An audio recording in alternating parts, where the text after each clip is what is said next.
Hey guys, so this is a cool find. It's a 64 Rolls Royce. The guy has it wide open. People are actually sitting in it. It's really nice of him.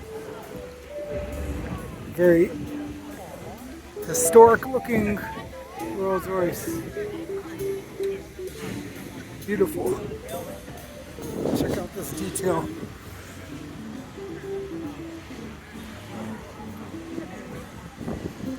Looks so original. But what was really cool was the inside to me. And look at this side view mirror.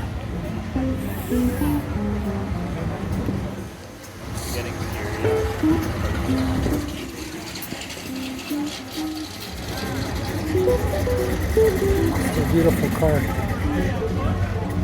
So it's not fully restored inside. The dash is a little worn, but it's all original. It looks like the seats have been restored.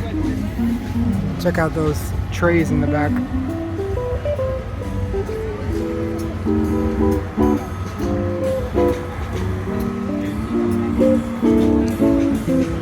Very cool car.